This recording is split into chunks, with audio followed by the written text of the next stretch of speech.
বর্তমান বাজারে Honda X-Blade হচ্ছে একটা খুব পরিচিত নাম, স্পেশালি কমিউটার সেগমেন্টে। আর এই বাইকটা বাংলাদেশের সবথেকে বেশি বিখ্যাত হয়েছে বা নাম করছে, এর কারণ হচ্ছে মাইলেজ। এই বাইকটাকে বলা হয় 150 বা 60 সিসি সেগমেন্টের মাইলেজ কিং।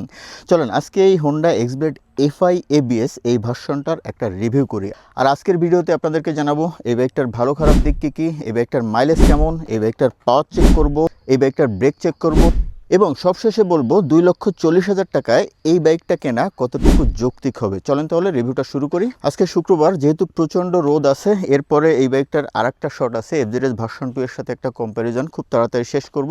ট্রাই করছি খুব অল্প সময়ের ভিতরে এই বাইকটা নিয়ে একটা কম্প্যাক্ট ধারণা দেবার। প্রথমে চলেন এই বাইকটার ডেভেলপমেন্ট সাইড বা যেটাকে আপনারা নেগেটিভ সাইড বলেন, ওই সাইডগুলো একটু বলি। এই বাইকটার 1 নম্বর ডেভেলপমেন্ট সাইড আমার কাছে মনে হয়েছে এই বাইকটার টায়ার প্রোফাইল। এটার ফ্রন্টে ইউজ করা হয়েছে 80/100 সেকশনের টায়ার, আর রিয়ারে ইউজ করা হয়েছে 130/70 সেকশনের টায়ার। ফ্রন্টের 80/100 সেকশন, এটা একটু বোঝাই। 80/100, এখানে 80 হচ্ছে টায়ারটা কতটুকু চওড়া, মানে 80 মিলিমিটার চওড়া, আর 100 হচ্ছে 80-র 100%। 80-র 100% করলেও কিন্তু 80 মিলিমিটার হয়, মানে ফ্রন্টের টায়ার 80 মিলিমিটার চওড়া এবং 80 মিলিমিটার হাইট বা 80 মিলিমিটার উঁচু। এখন এই ফ্রন্টের টায়ারটা আমার কাছে মনে হয়েছে 125 সিসি বা 100 সিসি সেগমেন্টের জন্য যায়, এটা 150 বা 160 সিসি সেগমেন্টের জন্য কোনোভাবেও এটা কম্প্যাটেবল টায়ার না। আমার কাছে মনে হয়েছে এই টায়ারটা আর একটু মোটা হলে আরও ডেফিনেটলি ব্রেকিং ভালো হইতো। আর এটা রিয়ার টায়ার নিয়ে যে ডেভেলপমেন্টের ব্যাপারটা আমি বলছি, সেটা হচ্ছে 130/70 সেকশনের টায়ার, মানে রিয়ার টায়ারটা হচ্ছে 130 মিলিমিটার চওড়া এবং 90 মিলিমিটার, 130-এর 70%, মানে 90 মিলিমিটার হাইট। আর রিয়ার টায়ারটা কিন্তু রেডিয়াল না, এটা হচ্ছে ব্যাস টায়ার। আর ব্যাস টায়ার হওয়ার কারণে এটার রিয়ারে কিন্তু এবিএস নাই। এইটার রিয়ার টায়ারটা খুব বেশি পরিমাণের স্কিড করে এবং ইমার্জেন্সি সিচুয়েশনে স্কিড করে কিন্তু ব্যালেন্স লেস হয়ে যাওয়ার মতো একটা সিচুয়েশন তৈরি হয়, যেটা ব্রেক টেস্টে আপনারা দেখতে পাবেন। প্র্যাকটিক্যাল ব্রেক টেস্টে এই টায়ারের ফিজিক্যাল ইম্প্যাক্ট আপনাদেরকে দেখাবো। এই বাইকটার 2 নম্বর ডেভেলপমেন্ট সাইড হচ্ছে এটার সাসপেনশন। এটার ফ্রন্টে ইউজ করা হয়েছে টেলিস্কোপিক সাসপেনশন, যেটা পসিবলি 30 বা 33 মিলিমিটার ডায়ামিটারের। আমার কাছে মনে হয়েছে 150-60 সিসি সেগমেন্টের একটা বাইকে এত চিকুন সাইজের ফ্রন্ট সাসপেনশন বা এত অল্প ডায়ামিটারের সাসপেনশন, এটা কোনোভাবেও কম্প্যাটেবল না। আর রিয়ারে ইউজ করা হয়েছে মনোশক সাসপেনশন, অ্যাডজাস্টেবল। এখন এই সাসপেনশনটাকে কেন আমি ডেভেলপমেন্ট সাইডে রাখলাম, চলেন রাইড করতে করতে একটু আপনাদেরকে বলি সাসপেনশনের অ্যাকচুয়াল ফিডব্যাকটা কেমন পাবেন। ফ্রন্টের সাসপেনশন থেকে অফ রোডে আপনি ভালো ফিডব্যাক পাবেন, প্লেফুল আছে, মোটামুটি ভালোই প্লেফুল।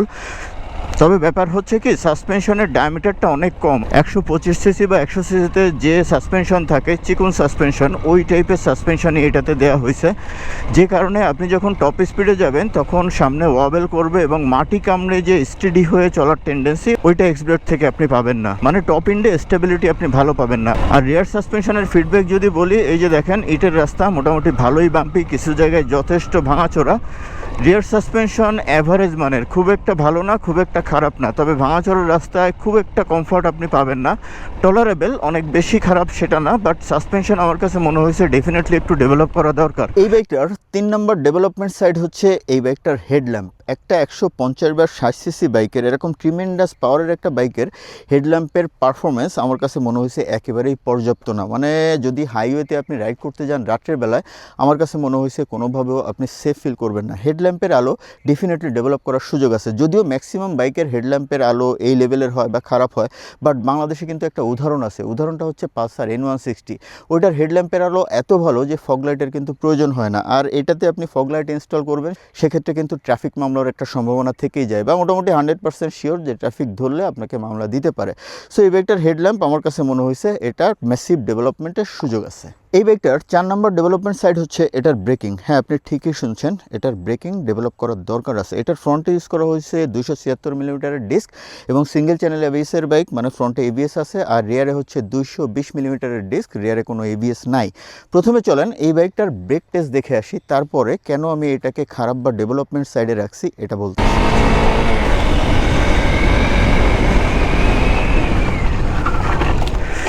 ওরে বাবা রে, অনেক ডিস্টেন্স, অনেক। এটা কি মাপার দরকার ছিল না, তারপরে একটু মেপে দেখায় আপনাদেরকে যে কত ফিটে থামলাম আমি। এইখান থেকে ধরছি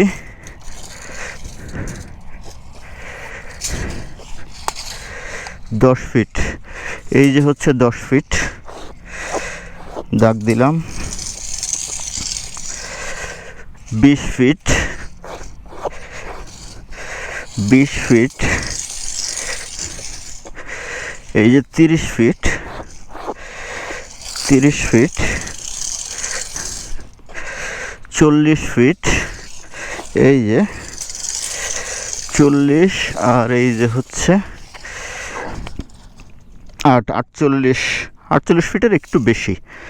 সেই হচ্ছে ব্রেকিং ডিস্টেন্স। আসলে প্রবলেমটা হচ্ছে এটা রিয়ার টায়ার, পেছনে তো এবিএস নাই, এবিএস থাকা না থাকা অনেক বড় বিষয় না, এটা রিয়ার টায়ারটা অতিরিক্ত স্কিড করে, যেহেতু এটা রেডিয়াল টায়ার না, অতিরিক্ত স্কিড করে, মানে রীতিমতো ঝুঁকিপূর্ণ।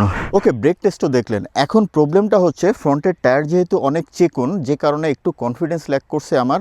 যদিও এবিএসের জন্য ফ্রন্টের চাকাটা স্কিড করে নাই, প্লাস ফ্রন্টের সাসপেনশন চিকন হওয়ার কারণেও কিন্তু কনফিডেন্সটা ল্যাক করছে। আর যদি রিয়ার টায়ারের কথা বলি, রিয়ার টায়ারটা ম্যাসিভ হারে স্কিড করে। এবং 60তে আমি ব্রেক টেস্ট করলাম, 60তে ব্রেক টেস্টেই আমার কাছে শেষের দিকে মনে হয়েছে বাইকটা পড়ে যাবে। সো ইমার্জেন্সি সিচুয়েশন হলে আমার কাছে মনে হয় যে এই বাইকটা আপনাকে অতটা সেফটি দিবে না। তবে ব্রেকিং অনেক খারাপ সেটা বলছি না, যেহেতু এবিএস আছে, বাট ব্রেকিংয়ে আমার কাছে মনে হয়েছে বড় একটা ডেভেলপমেন্টের সুযোগ আছে। এবং এই বাইকটার সবশেষ নেগেটিভ দিক হচ্ছে বা ডেভেলপমেন্ট সাইড হচ্ছে এই বাইকটার অফিসিয়াল সার্ভিস। যদিও এটা এই বাইকের সাথে ডাইরেক্টলি রিলেটেড না, বাট যেহেতু হোন্ডার বাইক, সো হোন্ডার অফিসিয়াল সার্ভিসটা আমার কাছে মনে হয়েছে ডেভেলপমেন্টের ম্যাসিভ প্রয়োজন।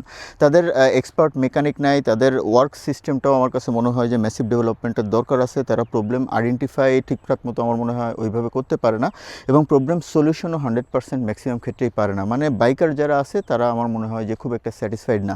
আসলে হোন্ডা বাইক বিক্রি হয় হচ্ছে এই নামের জন্য, বাট এই নামের সাথে যদি সার্ভিসটা ডেভেলপ হইতো, আমার কাছে মনে হয় হোন্ডা বাইক বিক্রি আরও বাড়তো। অনেকগুলো ডেভেলপমেন্ট সাইড বা নেগেটিভ সাইড বললাম, আসেন এবার পজিটিভ সাইড বলি। এই বাইকটার 1 নম্বর পজিটিভ সাইড হচ্ছে এই বাইকটার প্রাইস 2,40,000 টাকা। আমরা যারা বাইক কিনি, অ্যাভারেজ বা ম্যাক্সিমাম লোকেরই বাজেট থাকে 2,50,000 থেকে 2 লাখ এই রেঞ্জের ভেতরেই, আর এই বাইকটা এই রেঞ্জের ভেতরেই পড়ছে। আর হোন্ডা ব্র্যান্ড হিসাব করলে, এফআই এবিএস সব কিছু হিসাব করলে আমার কাছে মনে হয়েছে 2,40,000 টাকা এটা মোটামুটি লজিক্যাল এবং রিজনেবল। আর আমার কাছে মনে হয়েছে এরকম লজিক্যাল বা মোটামুটি রিজনেবল প্রাইস হওয়ার জন্য অনেকেই এই বাইকটা কিনছেন। এই বাইকটার 2 নম্বর পজিটিভ দিক হচ্ছে এই বাইকটার মাইলেজ। ইয়েস, 2 নম্বর না, এটা 1 নম্বরই হওয়া উচিত, কারণ এই বাইকটা বাংলাদেশে বিখ্যাত হচ্ছে মাইলেজের জন্য। এখন এই 160 সিসির ট্রিমেন্ডাস পাওয়ারফুল এই বাইকটা কেন মাইলেজের জন্য বিখ্যাত, এটার মাইলেজ কেমন, চলেন রাইড করতে করতে একটু জানি। Okay, mileage of Xblade FI ABS, এটা থেকে সিটিতে আপনি 42 থেকে 45 মাইলেজ পাবেন, আর হাইওয়েতে 45 থেকে 55, ইভেন 60 পর্যন্ত অনেকে মাইলেজ পেয়েছে। বেসিক্যালি 160 সিসির দুর্দান্ত পাওয়ারফুল এই বাইকটা মাইলেজ কিং হওয়ার পেছনে বড় কারণ হচ্ছে এই যে মাইলেজ দেয়, এর সঙ্গে কিন্তু এটা ট্রিমেন্ডাস পাওয়ার ডেলিভারি দেয়, ট্রিমেন্ডাস লেভেলের। সো এরকম পাওয়ারফুল বাইকের এরকম মাইলেজ ডেফিনেটলি পাওয়াটা অলমোস্ট ইম্পসিবল। আর যে কারণে আমার কাছে মনে হয় যে এই এক্সব্লেড এফআই এবিএস বা এক্সব্লেড যে ভার্সনে বলেন না কেন, 150 বা 60 সিসি সেগমেন্টে এটা হচ্ছে মাইলেজের রাজা। এই বাইকটার 3 নম্বর পজিটিভ দিক হচ্ছে এই বাইকটার রাইডিং অ্যান্ড পিলিয়ন কমফোর্ট। চলেন রাইডিং কমফোর্টটা প্রথমে রাইড করতে করতে বলি। এক্সব্লেড এফআই এবিএস এটার রাইডিং পজিশন নিয়ে যদি কথা বলি, এটার রাইডিং পজিশন কিন্তু একটু লিন হয়ে চালাইতে হয়। ইউজুয়াল যে কমিউটার বাইক ওরকম কিন্তু 100% কমফোর্ট না। পালসার N160তে যেই টাইপের একটা হ্যান্ডেলবার, ওই টাইপের একটা হ্যান্ডেলবার, মানে 100% কমিউটার কমফোর্টটা একটু মিসিং হতে পারে। বাট আপনি যদি অভ্যস্ত হয়ে যান সেক্ষেত্রে রাইডিং পজিশনটা 100% কমফোর্টেবল মনে হবে। বাট অনেকের ক্ষেত্রে এরকম হতে পারে যে একটু অস্বস্তি হতে পারে, এই হচ্ছে ব্যাপার। ওকে, রাইডিং কমফোর্টটা তো দেখলেন, এখন পিলিয়ন কমফোর্ট। এটা যেহেতু সিঙ্গেল সিট এবং গ্র্যাব রেইল আছে সুন্দর ধরার জন্য, আর সিটটা স্পেশাস আছে, সো পিলিয়ন নিয়ে একেবারেই প্যারা নাই, নিশ্চিন্তে পিলিয়ন বসতে পারবে, মানে পিলিয়ন কমফোর্ট ভালো। এই বাইকটার 4 নম্বর পজিটিভ দিক হচ্ছে এই বাইকটার পাওয়ার অ্যান্ড টর্ক। এই বাইকটাতে দেওয়া হয়েছে 13.71 বিএসপি পাওয়ার এবং টর্ক হচ্ছে 14.7 নিউটন মিটার। এটা কিন্তু হিউজ, আমার কাছে প্র্যাকটিক্যাল রাইডেও এরকম মনে হয়েছে। প্লাস হোন্ডার ক্ষেত্রে, হোন্ডার প্রত্যেকটা বাইকের ক্ষেত্রে পাওয়ার টর্ক নিয়ে কোশ্চেন করার কোনো জায়গা নাই। তারপরেও চলেন এই বাইকটার অ্যাকচুয়াল পাওয়ার টর্ক টেস্ট করি, মানে first second third gear top check করি, 0 to 100টা একটু চেক করি, যদিও একবার চেক করব কারণ প্রচুর রোদ, খুব বেশি ট্রায়াল দেওয়ার সময় নাই। সো যে টাইমিংটা হবে আমার কাছে মনে হয় ওটা থেকে 3-4 বার ট্রায়াল দিলে আরও ভালো timing. Okay, Xblade FI ABS এর first second third gear top দেখা যাক। First gear 42, second gear 70, third gear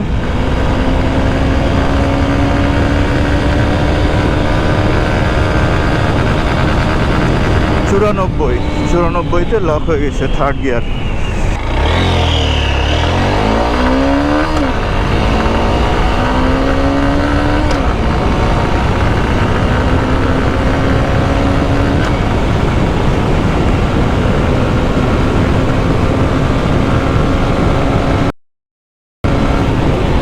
okay 0 to 100 তো দেখলেন, এখানে 16 সেকেন্ড লাগছে 0 to 100 উঠছে বা 16 পয়েন্ট সামথিং সেকেন্ড। আমার কাছে মনে হয়েছে এটা 13 বা 14 সেকেন্ড হলে ভালো হতো, বা আমার এক্সপেকটেশন ছিল 13 বা 14 সেকেন্ডে 0 to 100 উঠবে।